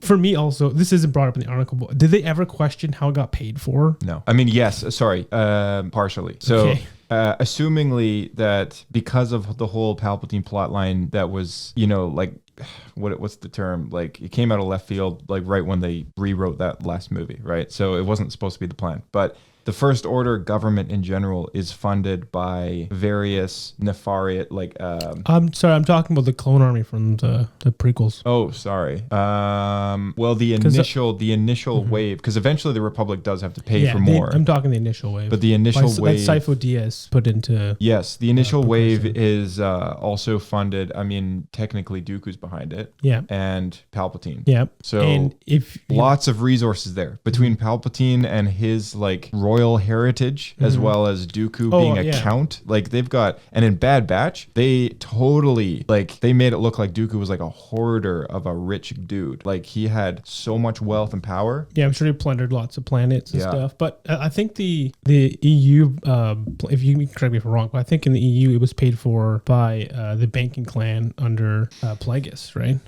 In the EU, yes, Plagueis was also a really wealthy guy. Not the banking clan in general. He didn't need to take out any loans, but Plagueis was a very wealthy guy because he had his own holdings company, Damask Holdings. And so he himself was in that world of bankers. Yeah. So Plagueis was also like a wealthy guy, right? So like it all comes down to just the initial cloning, like 10 or however many thousand they had when Kenobi went to visit the facility was prepaid for, ready to go. And then they basically said we have 10 or 10,000 or soon and 1 million more on the way, right? But my question is, why didn't the Jedi question where that money came from? Initially? Yeah. I think It's like, they just... where do they think Sifo? Because if Sifo DS got them put in the order, where did he get the money? What was their explanation how he got it? I don't think they ever really went down that rabbit hole. I feel like they probably should have. That feels like a pretty big question. Yes. They just they're just so used to free stuff that they're like, oh. Accountant somewhere.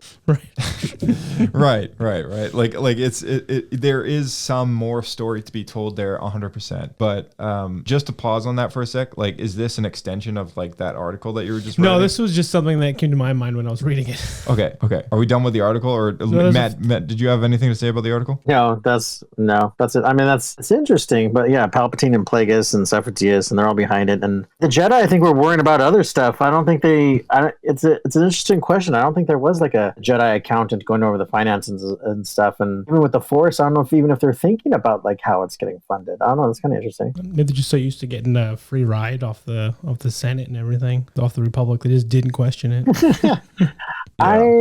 How are the Jedi funded? Are they worried about money, Jedi? No, I think they're paid for by the Republic. Yeah. Like they're funded by government. That's why they end up becoming so political. Mm-hmm. Oh, and do they get paid?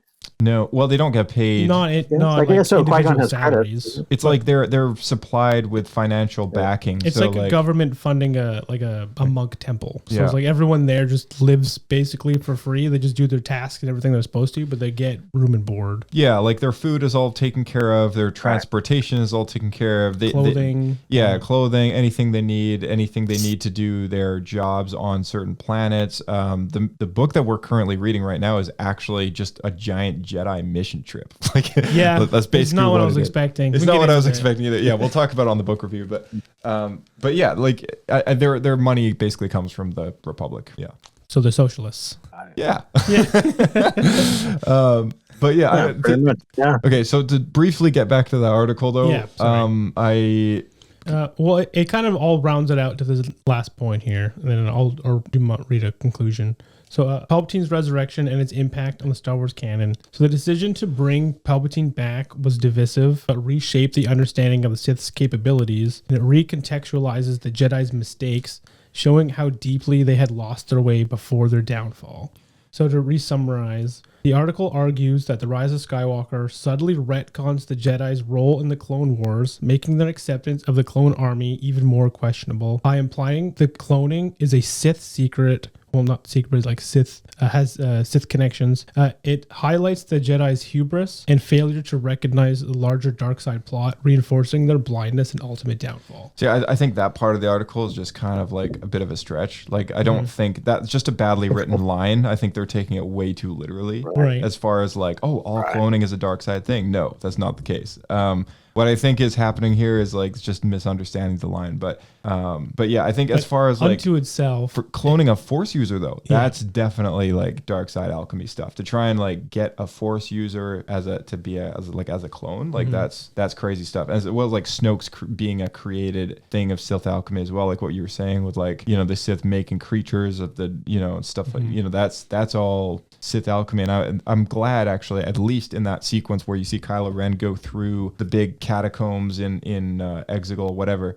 You see a Snoke in a test tube. Yeah. I'm glad they did that. I'm glad they did that because it's like, okay, yeah, this is definitely like showcasing the visual story of this is just a creation of Sith alchemy. So Snoke was a failed Palpatine clone. Snoke is a failed clone, and also apparently Rey's dad is a failed Palpatine clone. Mm-hmm. Right? He's like this, like a successful clone, but he's also non Force using and slightly deformed. Like that's his whole thing, right? So.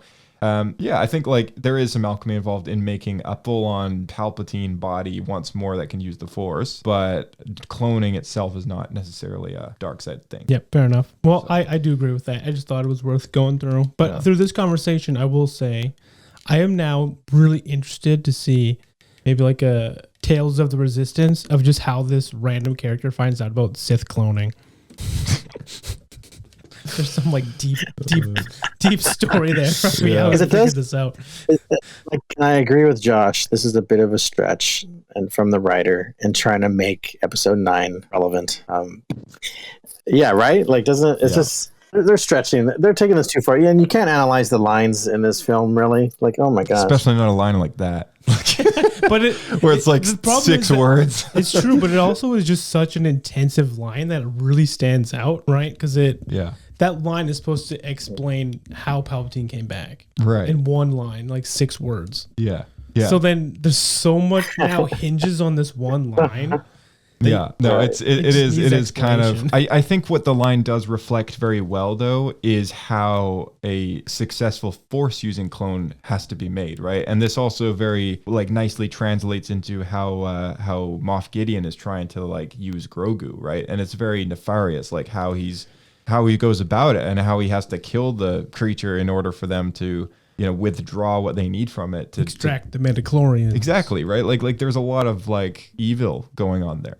So I think it does translate well to that story, but it does not translate well to Kaminoans making people for soldiers. No. Hold on, maybe we talked about this and I forgot, but from what you're saying, so there's lots of stories about Palpatine now trying to like collect younglings, and for a long time, or for sensitive children. But it was a Clone Wars arc stuff, right? Clone Wars arc. It was a Rebels arc as well. Yeah, and we always thought it's because they were trying to make Inquisitors. But what if they were all for this cloning thing? Oh well, in the Clone Wars arc, it was for Inquisitors because it was like part of the plot. He himself talks to like the Doctor droid and says, "I foresee an army of Force using agents." Okay, what about Rebels? Because by that point we kind of have in Rebels he doesn't already. show up. In Rebels he doesn't show up as a character in that arc, but it's like I think it's intended to be the same plot that he extends later when he has a grasp on the galaxy. Okay, he just wants to prevent people from being like Boken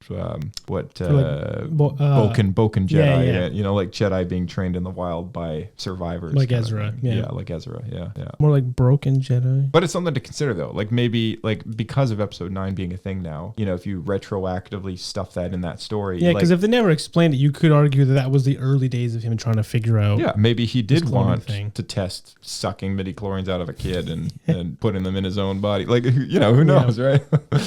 Some midichlorian injections. Yeah. Well, I mean, that's why remember in Bad Batch, that's why they were trying to protect Omega. Right. Yeah, totally. Yeah, because she was the first successful, I guess, potentially force feeling kid clone, I guess, or something like that. Like, what was up with that? Right. Yeah, and then Palpatine's genetics worked with hers. Yeah. So she would proven a successful Palpatine clone if they got Omega. Right. Exactly. Yeah. So, there's I got, honestly, I do have to rewatch. Yeah, I remember the specifics around that because I only watched it the one time. That was like most of the plot was kind of them trying to get Omega constantly, right? Like it's one of our complaints, right? Because third season was all about that. Yeah, that's right. Kamino, what's her name? The main lady. Oh yeah, the doctor lady. And was it Lana doctor lady, and she was trying to she was so protective over Omega for that reason. That's why she didn't want them to know. And she kept changing the codes. Like it was awesome. Yeah, it was good. There's definitely some good things in Bad Batch. I do wish the show had did a bit more broad, storytelling here and there with different characters, but that probably would have helped them a lot. So it wasn't just one. When they had to make space between the main story, just always felt a little clunky. It always felt a little clunky, yeah. When they had to do filler episodes. Yeah, that's true. Anyways. Totally. All right, let's. I know. Well, you know the reason for that, right? Actually, what is the reason for that? There's a reason for that. So honestly, now from like a production point of view, it's every third episode. So it's good writers. So like the good writers go on a break, and then so like the one-off is kind of like the coming up writer or like the one-off freelance writer, and so it's kind of off the storyline a bit, but it's never as good. It's on purpose because it gives the other two good writers a break. Oh, it's just kind of part of the production cycle. Interesting. Every 3 episodes, yeah. It's just kind of just part of. So can you mathematically then just figure out which ones to skip? Yes, I want to. I do that all the time with my kids. If somebody, or you watch that, I'm gonna make a sandwich and I'll come back with a good one. Like when James Earl Jones's line, Earl Jones's line in The Lion King when he's explaining to Simba the circle of life. Sure. I want James Earl Jones to do like a speech where he explains like the circle of script writing. Son, there always is a bad episode every once in a while. The rule of 3. Every third episode is a bad one. As the sun rises with a good story arc, it sets with a bad one. Then the cycle begins anew. That's true. All right. That's a good tip, though. I did not know that. Yeah, thank you for that. Yeah. All right. We'll do a micro round. I got more. Because we're hitting a 1 hour and 40 I'm glad minutes. you're sticking here. around. So, yeah, thanks, Matt. You got time for a quick round of ultimate trivia before we wrap things up? Yeah, let's do it. All right, let's do Well, it. it's just two of us. All right, let's put on the lo-fi. Josh, lo-fi can you beat. join us? Give me a as three speed. people. Speed. Does it work? Yeah, Josh. Speed around. Speed round. Yeah. Speed round. Do speed round. So once again, to people who have not played Star Wars Ultimate Trivia, you can play at home. Just guess your answers, I guess, before we read them off. But what you'll hear is this as a wrong answer. How embarrassing. How embarrassing. And if you get a question right, you will hear this. All right, so how it works is our contestants here start on tier 2. It's a 5-tier system. Tier 1 is the core Star Wars movies, being any of the films, the 9 films plus the spin-off films. Tier 2 is anything show related. So that's canon related, Clone Wars, Rebels, Bad Batch, Mandalorian, Book of Boba, Ahsoka, all that stuff. Tier 3 is canon level books, comics, and video games. Tier 4 is expanded universe anything. So that's pre-Disney books, comics, animated, whatever. Anything. What about Disney stuff that has been uncanonized accidentally? Anything Star Wars Legends material. Okay. Yeah. Tier 5, which is the hardest one, is very much random stuff, behind the scenes stuff, like Dave Filoni's favorite color kind of thing, like random stuff that people are not supposed to know. Okay. But for the sake of having start you on tier 2 is because if you get a question wrong, you go down a tier for your next question. And if you get a question right, you go up a tier. So that's how the system works. And that's what our contestants are dealing with today. So let's get into it. Yeah. All right. So question is for Blake. We'll play to, let's say, 4 points. 4 points each. Four questions each. So we say. Okay.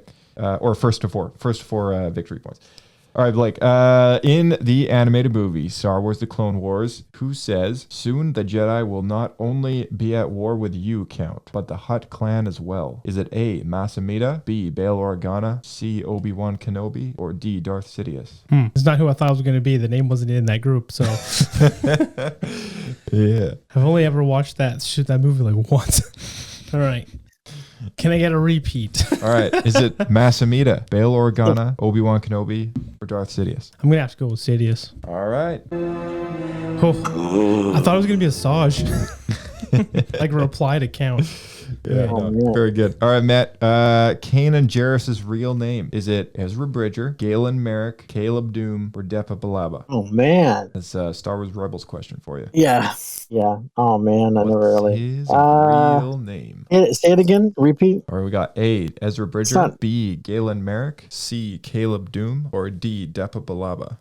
It's not. Well, I'll just go with It's not Ezra, is it? Is that your final answer? Yeah. No, I'm wrong. How embarrassing. How embarrassing. All right, Ezra is his apprentice, but his real name is Caleb Doom. All right, we got next question. Next question for Blake here. In Ahsoka, Thrawn mentions he knew Anakin Skywalker. Which novel is this referencing? Is it A, Thrawn, B, Thrawn Ascendancy 1, C, Thrawn Alliances, or D, Thrawn Ascendancy 2? Alliances. Very good. All right, Matt. According to Yoda, which of these begins to lead one down the dark path? Is it pain, anger, fear, or suffering? All the above. Which one it starts with? Which one does it lead to? Yeah. What leads down the dark path? I think this is phrased a certain way because it's part of a quote. Right. So which of these begins to lead one down the dark path? Oh man, which one begins? Because I think he says all of them actually. Yeah, he says all of them. It's one line of all of them. So you need the first one. That's one line of all of them. Oh my gosh, is it pain? Think of the quotes. Actually, I haven't typed in the answer yet, but think of all the Yoda quotes. How would Yoda phrase it? How do Yoda? Yeah. If it helps, it's the scene where Anakin's talking to him about Padme in the temple. And they have like the.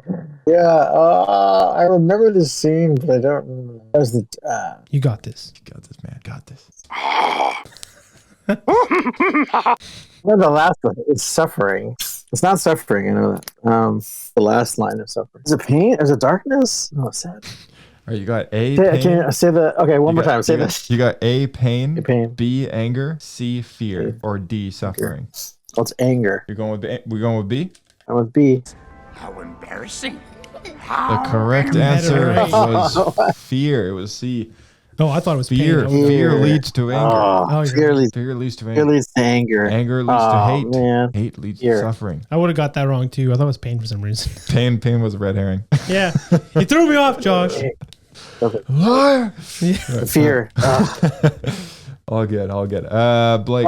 And anger. Anger was anger. Yeah, was blown at fear leads to anger.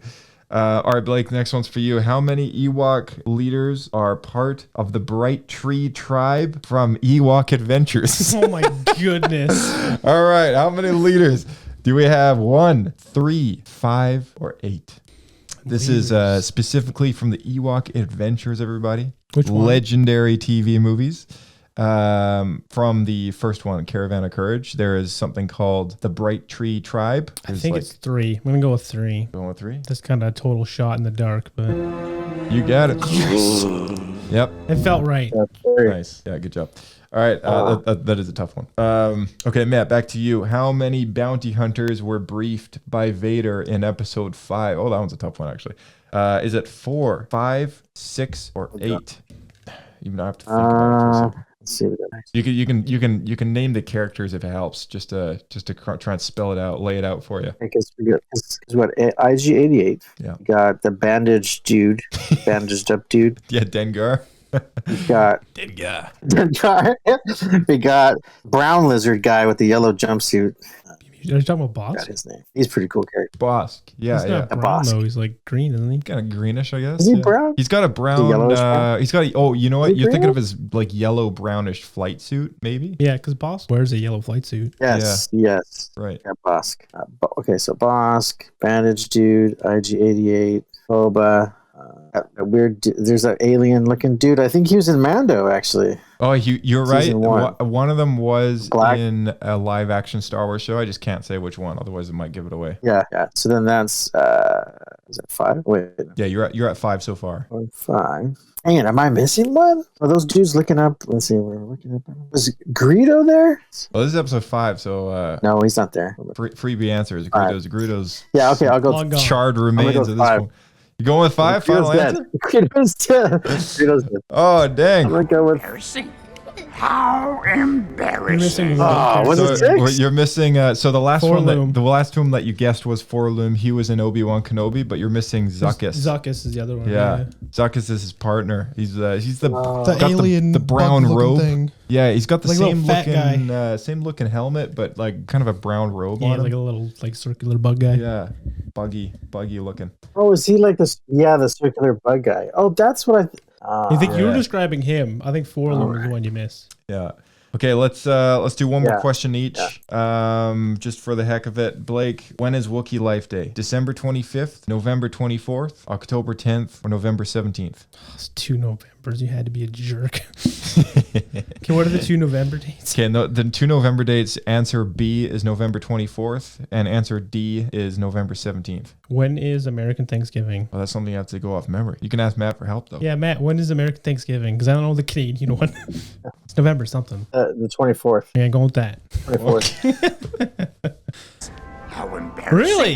They picked a different date. I actually didn't know that. It aired on November 17th. Well, that's at least when. Well, that's when it aired, not when they celebrate. Well, that's Wookiee Life Day is November, when it November aired. 17th. So, Trick question. Wookiee Life Day. Wow. 17th. Yeah, November. I wonder why they picked the 17th. 17th for that. That is very I strange. wonder if there's any significance to 11, 17. Yeah, I think it's 17th. because it aired that day, like on TV, the holiday But- special. Did they pick that for a reason though? Because you think it would have been airing for families to watch over Thanksgiving break. Yeah, you would think so. But yeah, the holiday They special didn't want to aired. compete with football, I guess. It aired November 17th, 1978, and Diego's birthday is on that day. Well, that's probably the reason.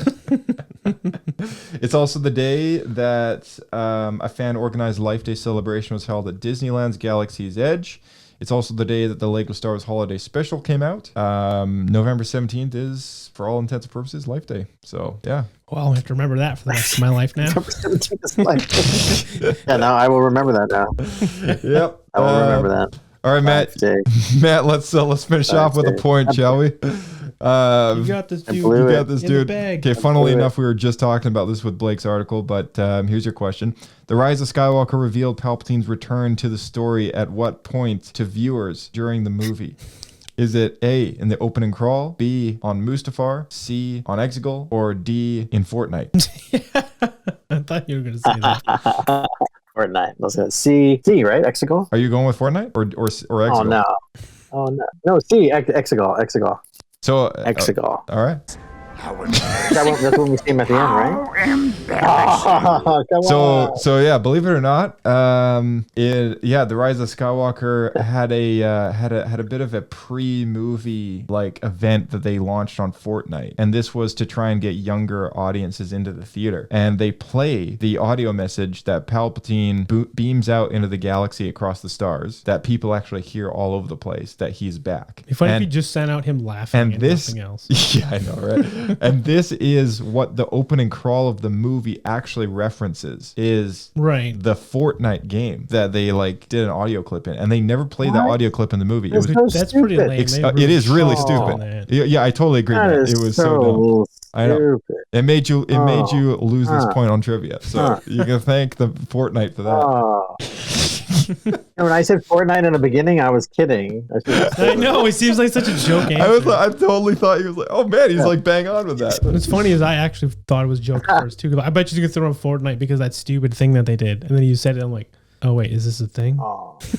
Yeah, it makes sense that Disney marketing did that because that's what they're trying to do.